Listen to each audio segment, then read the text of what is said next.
here. Congrats. Dream performance, I imagine, opening the card with a finish like that, home state and everything. How did it all feel out there? I can't describe how it feels. You know, I'm in my home state of Louisiana. When I walked out, I can just feel the energy. I could feel the support and feel the love. And that really drove me. It's easy for a high-pressure situation like this to fight under Dustin Poirier, to start off the card. You know, it's easy for it to get to you, but I didn't let it. I let it drive me, and I really, you know, it led to the finish, all the support and all the love. And, yeah, it feels great. And I assume you hope that's setting the tone for what happens in the main event, too. Yes, definitely. This is my second fight in a row setting the tone for the card with 2 back-to-back knockouts, so it feels good to go in there and execute and start off the card for Dustin because I think he's going to finish it in very similar fashion.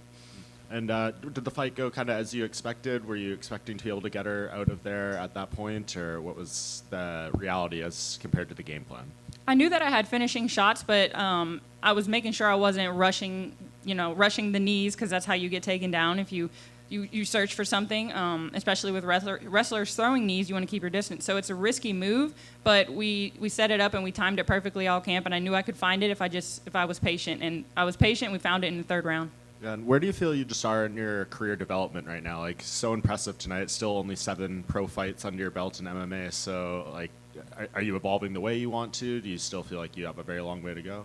I think my career is going just how it's supposed to be, just how it was destined to be. You know, I came off of 2 losses after having all wins and mostly knockouts, so I felt unstoppable as an amateur and as an early pro. Then I got stopped, and I realized that, you know, the holes that I had to fix, and I'm still working on fixing them, but I think it's coming along nicely. So I'm going to continue to fix all the holes that I have, find holes, fix them, and hopefully be in the rankings one day, but I'm not rushing it. I'm taking my time. I know I have a long career, so I'm going to do whatever it takes to get to where I want to be.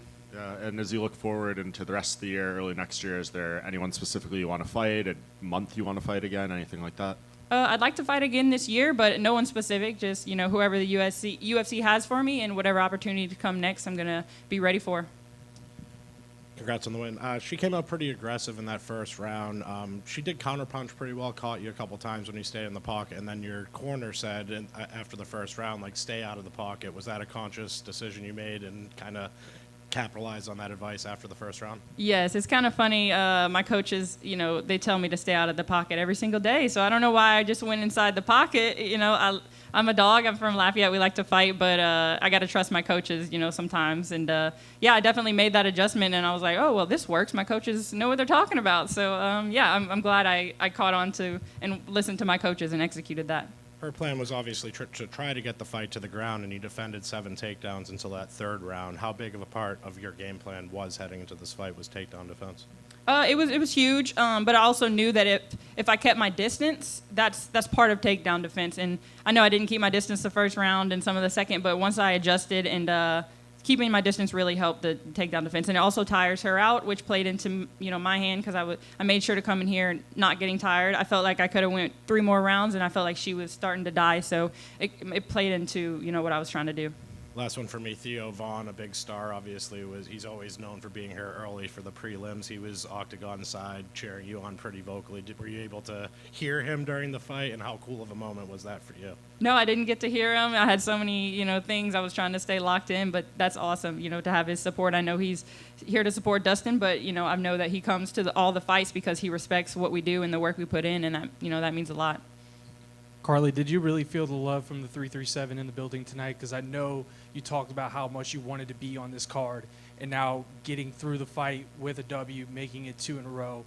How does that feel for you?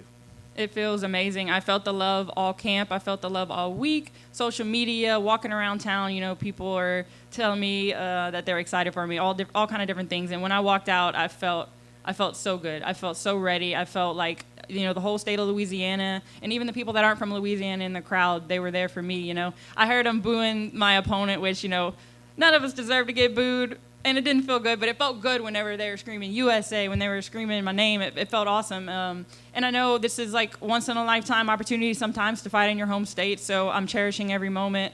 I cherished every moment of it, and I'm glad I executed the game plan in the way that we did. Finally, what flavored donut are you going to get for your victory? Glazed, probably. I like glazed donut. Keep it simple. It's good. Make sure it's warm, though. Thank you, Carli. Carli, you mentioned how cool it was to have the opportunity of opening up this card with Dustin Poirier headlining and retiring tonight, but You got to do the post-fight interview with DC, another guy from Lafayette. How cool was that for you? That felt good. Post-fight interviews just in general are amazing because you won, right? You get to talk to, someone after. But talking to DC, knowing he's from Lafayette, knowing what he's accomplished in the sport also, and knowing that he's going to be talking to Dustin in a few hours after his win, it's awesome to have this card the way it is, in Louisiana where it's at. So it's just an awesome night overall. And during that interview, you mentioned how much work you had done putting in with the knee. You drilled that quite a bit throughout the camp. Was there anything specific about the matchup that gave you so much faith, if you will, about that knee in this fight? Yeah, definitely. We knew she was going to come in for that takedown and, crouch down, and that's perfect to land the knee. Obviously, like I said earlier, it's risky to throw that knee because so many wrestlers can catch it, and you fall with the knee when you're throwing it. But if you time it perfectly, you can land it. You land the point of that knee, and they fall, and that's what happened. So I'm glad that I was able to execute it and not let the situation and the pressure, or I'm glad I didn't rush it. I'm glad I waited for the opportunity and found it. And last question is, were you at all impressed by her durability, and how important was it to stay so patient to find that shot? Yeah, she definitely took a lot of shots. I was swinging hard. I knew that for me to fight like a fighter from Lafayette, Louisiana, I have to go in there and hit hard because that's what we do. So I was definitely trying to put some pepper on my shots, but she also had some pepper on her shots too. I had to respect her power and also her takedown. So she was a highly skilled opponent, so I couldn't go in there thinking I was just gonna walk all over her. I had to definitely respect her. But yeah, she's definitely very durable. So it was cool to share the octagon with her. Carli, over here. I saw you did some training with Rose Namajunas, the legend. What was that like, and what memories did you make with her?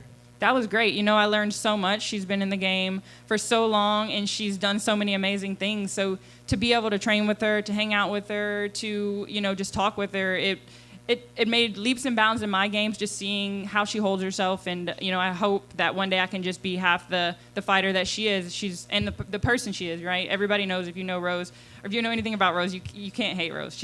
There's no reason to, she doesn't give anybody any reason. She's awesome. So that was a huge opportunity for me. And, I'm going to continue to train with her, hopefully, and learn from her. And it's going to, keep growing my career. And, yeah, I'm grateful for that opportunity. Congrats on the win at home. Thank you. Carli, over here. You fought like Sean O'Malley over there, with the cutting footwork and cutting angles and using your footwork. How much Sean O'Malley did you watch before this fight? And did you feel like, you kind of fought like him out there? No, I didn't really watch much film on him. He definitely inspires me, and his footwork and the way that he fights. I definitely want to be more like him. But I like to take little things from all the fighters I watch and make my own style. So I'm still in the process of making my own style, but I definitely want to be crispy. That's half my nickname. I love donuts, but it's really, I just want my fighting style to be crispy and smooth and fast and sharp, and I'm going to continue to keep growing my fighting style and I want people to look at me one day and be like, I want to fight like her. Right now it's like, who are you fighting like? But one day people are going to want to try to fight like me, and that's my goal. Congrats on the win, Carli. Thank you. What's happening, Carli? Congratulations on the fight. 337, are we getting our respect or what? I hope so. I hope Lafayette fighters continue to get knockouts, get to the high level, and yeah, Dustin definitely paved the way, and he's probably one of the only reasons that I'm here, that I had the belief in myself to get on the big stage. So hopefully, I have so many fighters that I train with that are on the road that are coming right behind me to the UFC. So 337's gonna keep coming. And if you could say a couple things to everybody in the 337 right now, what would you say? I say thank you so much for all the support, you guys. It really does drive fighters like me, drive fighters like Dustin to want to go out there and put in all the work, because it's not easy. And it's not easy, but it is fun, and it makes it so much better when we have people like the people from 337 that support us and want to see us do good. You got it. I'll see you soon. Thank you, guys.